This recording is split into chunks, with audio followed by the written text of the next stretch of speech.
UDFന് ഉമ്മൻചാണ്ടി എന്ന പോലെ LDFന് തെരഞ്ഞെടുപ്പ് പ്രചാരണ പോർക്കളത്തിൽ ഇത്തവണത്തെ വലിയ നഷ്ടങ്ങളിലൊന്നാണ് കോടിയേരി ബാലകൃഷ്ണന്റെ വിയോഗം.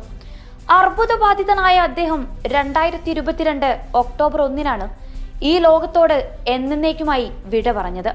പാർട്ടി സെക്രട്ടറി എന്ന നിലയിലും അതിനു മുമ്പും നിരവധി ലോക്സഭ, നിയമസഭ, തദ്ദേശ തെരഞ്ഞെടുപ്പുകളിലും ഇടതുപക്ഷത്തെ നയിച്ചയാളാണ് കോടിയേരി. പാർട്ടി തോൽക്കുമ്പോൾ അതിന്റെ കാരണങ്ങൾ കണ്ടെത്തി തിരുത്താൻ ആവശ്യമായ നടപടിയെടുക്കാനും മടി കാണിക്കാത്ത നേതാവ്.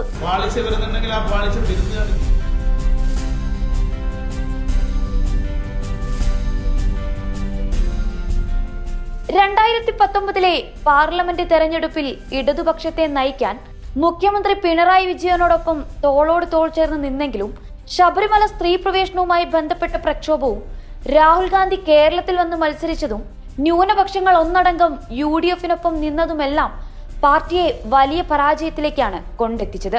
പാർട്ടി തകർന്നു എന്ന് പലരും ചരമക്കുറിപ്പ് എഴുതിയപ്പോൾ ചരിത്രത്തിൽ ആദ്യമായി ഇടതു സർക്കാരിന് കേരളത്തിൽ ഭരണ തുടർച്ചയുണ്ടാവുന്നതാണ് പിന്നീടുള്ള നിയമസഭാ തെരഞ്ഞെടുപ്പിൽ കാണാനായത്.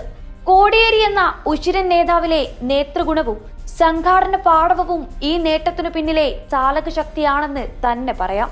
വിരട്ടലിന്റെ മുമ്പിലും ഭയപ്പെടുത്തലിന്റെ മുമ്പിലും CPIM അതിന് വിധേയമാകാൻ പോകുന്നില്ല.